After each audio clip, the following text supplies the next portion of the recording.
Until you reach your early 30s, life gives you an incredible amount of energy to explore the world and test your limits. You draw on ideas that could change an entire country. You have the drive to test new ideas out, and you sample every hobby you find interesting. But a common mistake people in their 20s make is assuming they have all the time in the world to be successful. They waste many hours playing video games, delaying their gratification until the time is right, and consuming mindless television. And by the time they do reach their early 30s or 40s, they have no skills that can help them reach their goals. And I'm not saying it's impossible to succeed when you have no built skills when you do reach a later period in your life. There's plenty of people who became successful after age 40. Henry Ford was 45 when he created the revolutionary Model T car. Stan Lee created his first hit comic, The Fantastic Four, just shy of his 39th birthday. The list goes on, but I think you understand what I'm getting at. Age doesn't define when you can or cannot be successful. However, you should treat your time more valuable than any other resource you own. You can always make more money, create new relationships, and buy new things, but you can never buy back the time that you wasted doing meaningless activities. And I know, it's hard imagining what you learn can actually help you or be important 10 years in the future, but it's almost like when you learn how to walk as a baby. When you took your first steps, you didn't think about the possibilities of what you could do later on with that new skill. You didn't think about how you could run, jump, dance, or spin in a circle. You just wanted to walk so you could reach the other side of the room or reach your parents. But you learn as time continues that your newly acquired skills can take you to the next level to where you want to be at. And that's the best way to think of it. Why learn how to walk when you're in your 30s when you have the chance to learn now? Ben Franklin once said, "Do ye love life? Then do not waste time, for that is the stuff life is made of." And he said that for a great reason. The first is to learn how to be financially independent to save years of paying off debt. What traps most people in their 20s is the imprisonment of student loans, endless debt, and foolish spending. They overspend their credit cards and never think of the end results to what they buy. When we're young, it's easy to assume that we'll suddenly become rich one day and pay it all off. And yet very few people have done it.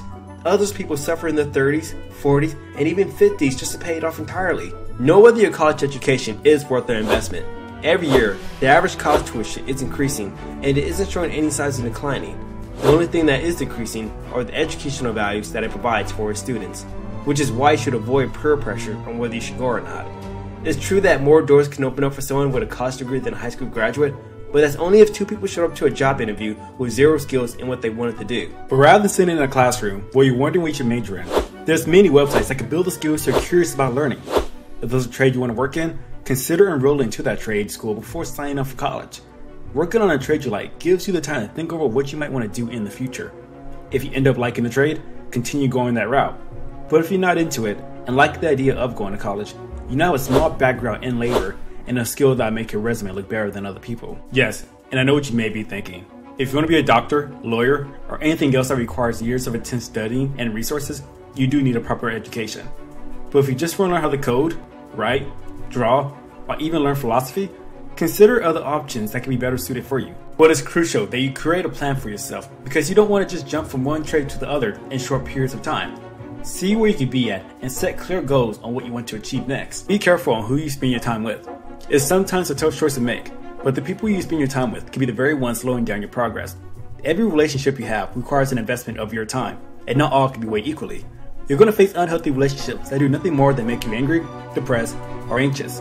And when you do have such a relationship, either cut them out of your life or limit your time with them. Energy vampires are good at sucking your energy to be productive, and then provide you with their own negative energy to change your views about the world. They complain often and only see the bad side of things. They then try to convince you on why you should hate this person, blame the world, and think selfishly. So learn how to read more often, even if you hate it. Reading requires focus and intense concentration. Unlike watching television, your mind is constantly working itself to process the words that you're reading, your imagination, and how it all connects together emotionally. Which is why fewer and fewer people are choosing the route to pick up a book and learn something new. And I understand that people start to push themselves away from reading after dealing with teachers who force them to read textbook after textbook throughout the years. But there's a tremendous value that's given to you when you do get the initiative to pick up a book and learn something new. You're given the chance to read someone else's mind and see how they view the world. You learn new things about yourself and how to avoid certain mistakes that can save you years of trouble in the future. Even if you can't concentrate on a book no longer than 5 minutes, work on it anyways. It takes building a habit of anything before your mind finally gets used to it. And when you're reading a book, be fully in the moment so you can hone in what you're soaking into your brain. Don't read while listening to music or watch Netflix. Set everything else aside and only concentrate on what you're studying. Read books about philosophy, politics, and self-development. Cultivate yourself about the world so you always have something to contribute to any conversation you get dragged into. And the last is to take time to remain healthy. Your body is the one home you should always take care of first. It's the place you're going to live in forever while you're on this planet. So take care of it by eating less and exercising more. You don't have to exercise for hours and hours. Just move your body enough to create a sweat. And this can be done by walking, jogging, or playing sports. Move the muscles in your arms, legs, and back to keep yourself flexible. Make sure you eat well because your body is a temple that is only as good as you maintain it. And if you put any junk in your body, know that you're tearing it down day by day. Whenever you're about to eat, think of it as properly investing a type of currency into your business. You don't want to invest 100 pesos into your business. You'd rather invest $100 because it has more value. So treat healthy food like dollars and junk food like any other lower currency. And the sooner you begin taking care of your body, the less problems they'll give you in the future.